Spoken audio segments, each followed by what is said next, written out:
In a world that never stops talking, the spiritually awake become the ones who listen to silence. They walk through the noise of society like travelers from another realm, seeing what others cannot, feeling what others ignore. This video is not about loneliness, it's about awakening. It's about understanding why the souls who have seen beyond illusion prefer stillness to conversation, reflection to attention, and truth to company. As Alan Watts once said, "Muddy water is best cleared by leaving it alone." And in that one sentence lies the essence of why the awakened withdraw. They are not escaping the world, they are simply no longer trapped by it. This is the story of that journey, the story of why the spiritually awake prefer solitude. Part 1. The Call of Inner Silence. There comes a moment in every seeker's life, a quiet revolution, when the noise of the world no longer stirs the soul, when the endless conversations, the arguments, the gossip, the competition, all feel like echoes of a dream that no longer belongs to you. It's not that the awakened hate people, it's that they've learned to love truth more.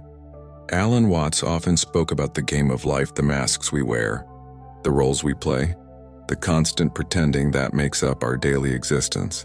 He said that most people are hypnotized by social conditioning, asleep to the deeper rhythm that breathes beneath all of this. But when someone begins to wake up from that hypnosis, the familiar world begins to feel strange. It's like waking in the middle of a play and realizing you were acting all along.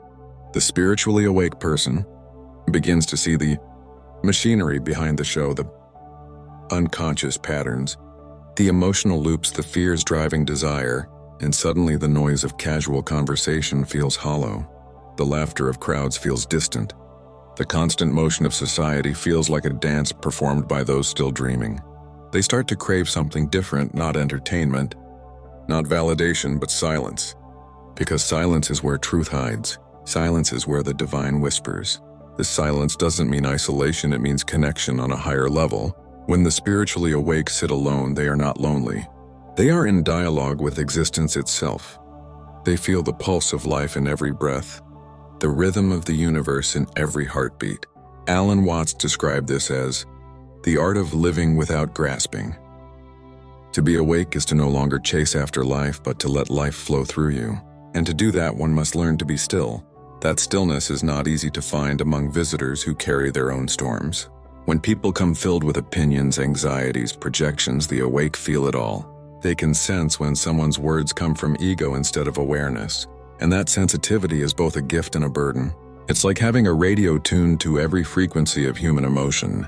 So the spiritually awake retreat, not out of arrogance, but out of necessity. They are not running from people, they are protecting their energy, their clarity, their peace. Because to remain awake in a sleeping world requires immense strength.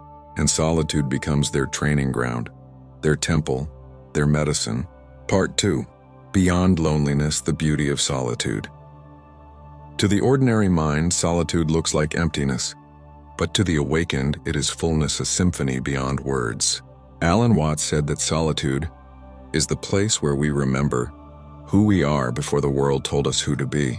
And that is why the spiritually awake are drawn to it like waves returning to the ocean. When you sit in silence long enough, the boundaries between you and everything else begin to dissolve. The air becomes alive, the trees seem to breathe. The world feels intimate, as if it's speaking your name. And you realize that you were never separate from it. This realization changes everything. It's no longer about escaping society. It's about seeing through it. The spiritually awake no longer depend on the world for meaning. They carry meaning within. Visitors, however, often come seeking energy. They want answers, advice, healing, attention. They don't mean harm, but they carry the weight of their unconsciousness. And for the awakened, spending time with such energy can feel like drowning in someone else's storm. That's why Alan Watts compared spiritual growth to climbing a mountain. He said that while climbing, you can share the path, but the summit is always reached alone. At the top, there's only wind, silence, and sky. That's where the awakened live. They may come down to share their insight, to teach, to love, to serve. But eventually, they must return to that mountain of stillness to refill their soul. Solitude for them is not isolation, it's home. The modern world fears silence because it reveals too much. It strips away distraction and forces us to face ourselves. But the awakened have already faced that mirror. They have met their shadow, embraced their pain, and transcended their need to fill every quiet space with noise. And that's why visitors make them uneasy, because visitors often bring the noise back, the need to talk, to compare, to validate all the things that the awakened have already released. But the wise do not judge. They simply step aside and let others dance in the rhythm they choose, for they know the real dance is happening in the silence beneath the sound. Part 3. The weight of energy. There is a secret that the spiritually awake rarely speak about: the exhaustion that comes from feeling everything. They sense the silent wars people fight behind their smiles. They feel the tension in rooms before a word is spoken. They carry the awareness of everything that most people hide. Alan Watts often compared life to music, a dance of tension and release. But when one awakens, they begin to hear every instrument. They notice every discordant note, every false harmony. And that level of sensitivity, while beautiful, can also be heavy. Visitors, friends, family, strangers come with their stories, their dramas, their needs. And the awakened soul listens, not with judgment but with compassion. Yet they also see the illusion beneath it all. The fear pretending to be pride. The pain masked as confidence. The emptiness behind ambition. It becomes clear that most people are not truly living, they are reacting. They chase after validation, success, and attention like moths chasing light, not realizing the flame can burn them. And for the one who has awakened, this endless chase feels unbearably empty, so they begin to step back. Not because they don't care, but because they care too deeply. Because they know that to truly help another, one must not drown with them in their pain. One must remain on the shore of awareness. Watts once said, "You are an aperture through which the universe looks at and explores itself." The spiritually awake live with that realization. They see themselves as the universe observing its own reflection, and so meaningless chatter, ego-driven debates and social games feel like noise in a sacred temple. That is why they retreat to protect that temple. They choose solitude because it's the only place where they can breathe freely, without absorbing the chaos of others. The more one awakens, the more one realizes how rare true silence has become. The world is filled with sound but empty of listening, and only in solitude can one listen again, not to others but to life itself. Part 4. Transformation in solitude. Solitude is not just withdrawal, it's alchemy. In the quiet, something miraculous begins to happen, a transformation that noise could never allow. At first, solitude feels like an empty room, but slowly it becomes a cathedral. The walls of the mind begin to fall away, and light enters through cracks of awareness. Alan Watts said that the self is like a wave on the ocean. It rises and falls, but it is never separate from the sea. When the spiritually awake sit in silence, they begin to feel that unity. The wave remembers it is water, and in that remembrance all fear disappears. This is the real reason solitude becomes sacred. It dissolves the illusion of separation. It reveals that peace isn't something we must seek. It's what remains when we stop seeking. In solitude, the awakened stop performing. They are no longer the teacher, the friend, the son, the daughter, the thinker. They are simply awareness itself. And from that stillness, a new kind of strength emerges, not the strength to control, but the strength to surrender. The noise of the world teaches us to hold on. Solitude teaches us to let go. It shows us that nothing needs to be fixed, only understood. That every emotion, every fear, every wound is just a cloud passing through the infinite sky of consciousness. As the days of solitude deepen, the spiritually awake begin to glow differently. Their words become fewer, but their presence says more. They no longer rush to speak truth, they embody it. And in that embodiment, even their silence becomes a sermon. Alan Watts described enlightenment as the process of becoming what you already are. Solitude is the space where that realization happens. It strips away everything false until only truth remains. And that is why the spiritually awake cherish it so deeply. They know that no visitor, no conversation, no distraction can offer what silence gives freely: the remembrance of the divine within. Part 5. Detachment and compassion. Eventually, the spiritually awake return to the world, but not as they once were. They walk through life like quiet witnesses, untouched yet deeply involved. They can sit in the middle of chaos and remain still inside, like a mountain watching the weather. This is the paradox of awakening. Solitude teaches connection. In being alone, one realizes that they were never alone at all. Every sound, every person, every star, all part of the same great dance. When visitors come now, the awakened no longer resist them. They listen with open hearts but without attachment. They offer peace, not opinions, presence, not performance, because they've learned the difference between being with someone and belonging to them. Alan Watts beautifully said, "To love, you must let go. To let go, you must trust the flow." That is the ultimate wisdom of solitude. It teaches trust. It shows you that everything comes and goes, yet nothing is truly lost. Detachment does not mean coldness. It means loving without ownership, helping without controlling, caring without clinging. And this is what the spiritually awake embody. They become mirrors reflecting back to others their own forgotten light. Solitude has purified them. It has burned away the noise, the fear, the need for recognition. And now when they move through the world, they carry peace like fragrance, subtle, unseen, but felt by all. They may not invite many visitors into their space, but those who truly see them will feel something rare: stillness. The kind of stillness that can awaken others just by being near it. Because in the end, awakening is contagious. Not through words, but through presence. Not through teaching, but through being.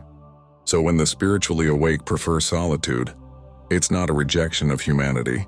It's an act of love, a way to keep their flame alive, so it can light the path for others when the time is right.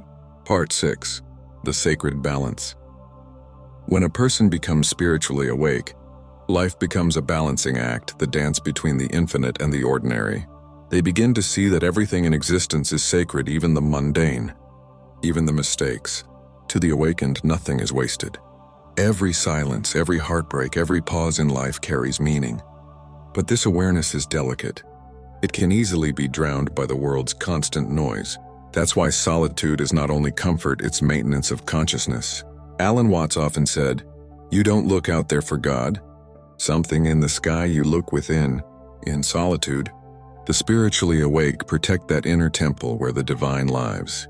They recharge their awareness, wash away the dust of the world, and return to the center of their being. In that sacred quiet, they remember that spirituality is not escape, it is integration.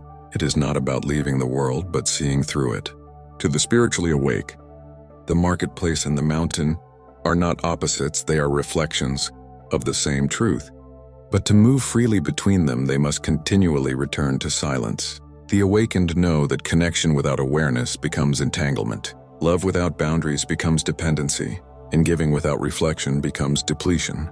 That is why they retreat again and again to the stillness where the soul drinks deeply from the waters of being. Watts described it beautifully. He said, "The meaning of life is just to be alive."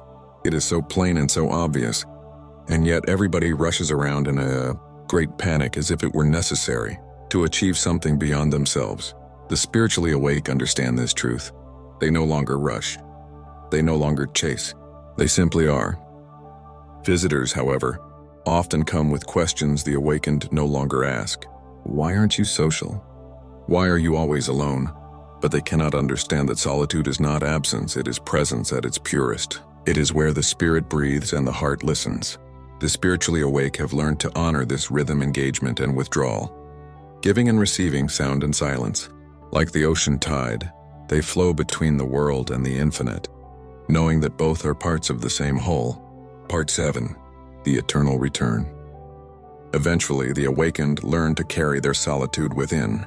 Even among crowds, they remain rooted in silence. Even in conversation, they speak from stillness. Their peace no longer depends on environment, it has become their nature. Alan Watts once said that enlightenment is not about rising above life. It's about sinking so deeply into it that you find yourself everywhere. That's what solitude teaches, not separation, but unity.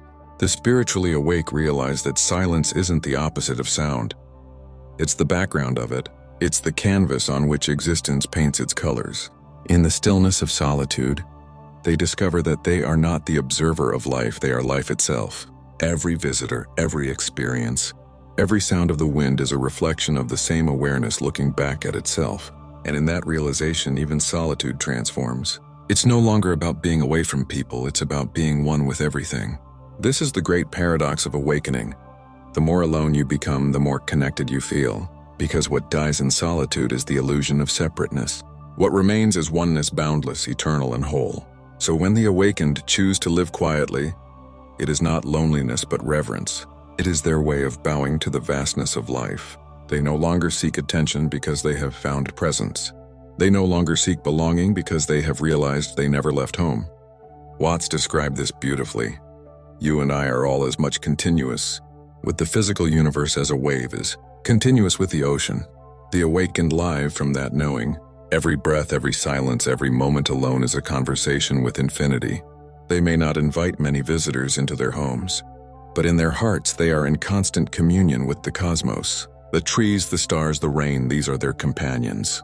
Their solitude is alive, vibrant, filled with whispers of the divine. Ending. The final silence. And so when we ask, why do the spiritually awake prefer solitude?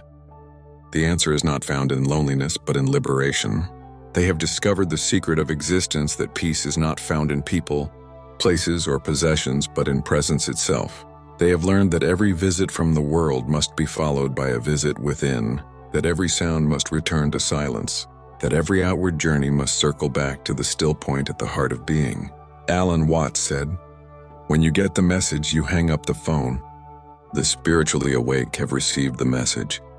They no longer need the constant noise of validation, the endless search for meaning. They have realized they are the meaning. So they sit quietly, not because they reject life, but because they have finally merged with it. Their solitude is not isolation, it is celebration. It is the soul's way of bowing to the eternal mystery that created all things. When they close their eyes, they feel the heartbeat of the universe pulsing through them. When they open them, they see themselves reflected in all beings. And in that sacred recognition, the need for visitors fades, because they have already met the ultimate guest consciousness itself. And maybe that's the lesson for all of us, that solitude is not something to fear, but to honor. Because in the quiet, we do not lose ourselves. We find the part of us that has been waiting, patient, eternal, free. And when you touch that silence, you too will understand why the spiritually awake prefer solitude. Because in that silence, there is no loneliness, only love. No absence, only presence. No visitor, only the infinite self sitting quietly, watching the dance of the universe unfold.